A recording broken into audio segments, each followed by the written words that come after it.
जादुई तोता। एक छोटे से गांव में एक गरीब परिवार रहता था। उस परिवार में रामू और उसकी बीवी सीता उसके बेटे चिंटू के साथ रहते थे। उसी गांव में एक तोता भी रहता था। उसका नाम था रघु। वो किस्मत का धनी था। जहां भी जाता वहां किसी भी चीज की कमी नहीं पड़ती थी। एक दिन रघु उड़ते उड़ते उस गरीब परिवार के घर गया। रघु सोचता है, अरे वाह, लगता है यहाँ आज बहुत अच्छा खाना मिलेगा। मैं पेट भर के खाऊंगा। वो एक कटोरी में रखे अमरूद देखता है। अरे वाह, अमरूद, मुझे तो ये बहुत पसंद है। मैं तो इसे पेट भर के खाऊंगा। रघु तोता अमरूद खाने ही लगता है। तभी सीता रघु को अमरूद खाते देखती है तो गुस्सा हो जाती है और उसे वहां से भगा देती है। भाग यहाँ से, न जाने कहां से आ जाते हैं। मैं तो परेशान हो गई हूं इनसे। सीता के भगाने के बाद रघु चुपचाप से एक कोने में रहता है। धीरे धीरे उस परिवार की बरकत होने लगती है। एक दिन रामू और सीता खाना खाते वक्त बातें करते हैं। आजकल हमारी बहुत तरक्की हो रही है, काम भी अच्छा चल रहा है। रामू कहता है। इस पर सीता कहती है, सच कहा, भगवान हमेशा ऐसे ही हम पर मेहरबान रहे। बेटा चिंटू भी कहता है, पिताजी, मुझे खिलौना लेके दो ना, मेरे सभी दोस्तों के पास है। रामू कहता है, ठीक है, जरूर लाऊंगा। सीता कहती है, कितने खुश है सब, मेरे परिवार को किसी की नजर ना लगे। एक तरफ ऐसी बातें होती हैं तो दूसरी तरफ रसोई में रघु तोता भी अमरूद खाते रहता है। मजा आया, अमरूद खाया, मजा आया, अमरूद खाया, मजा आया। तभी सीता रसोई में आती है और रघु तोते को अमरूद खाते देख बहुत गुस्सा होती है। सीता रघु को बाहर निकालने के लिए पिंजरे में अमरूद रखती है।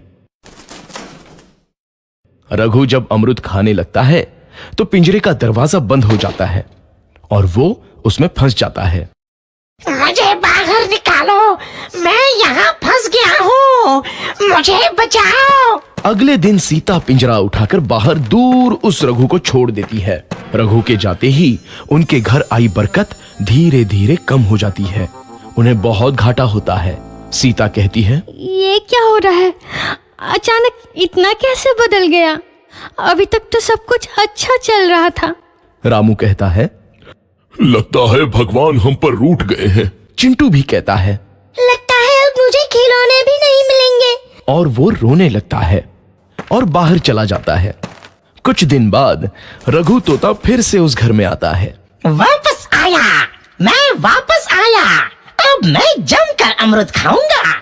रघु सीधा रसोई घर में चला जाता है और अमरूद खाने लगता है।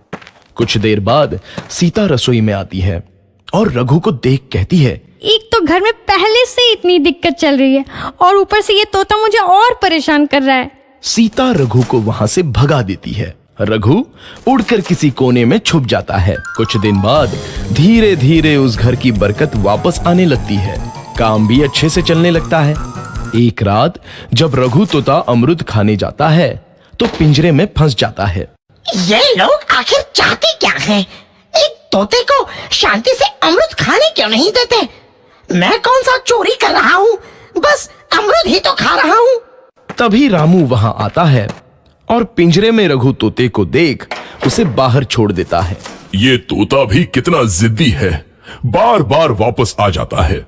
जैसे ही रामू रघु को छोड़ देता है, अगले दिन से फिर से उनके घर की बरकत जाने लगती है। काम में घाटा होता है। किसी को समझ नहीं आ रहा था कि ऐसा क्यों हो रहा है। रघु तोता घर आता है तो अचानक बरकत आती है और जब रघु तोता को बाहर निकालते हैं तो बरकत चली जाती है। एक दिन सीता रघु तोते के घर आने और बाहर जाने की स्थिति पर नजर रखती है। ये तोता जब भी घर आता है तो घर में बरकत आती है और जैसे ही ये घर से बाहर जाता है तो उसी के साथ बरकत भी चली जाती है। कहीं ये जादुई तोता तो नहीं है? अगली बार जब ये तोता घर आएगा तो मैं इसे कहीं नहीं जाने दूंगी। सीता रघु का बहुत इंतजार करती है, लेकिन रघु तोता दोबारा उस घर में कभी नहीं आता।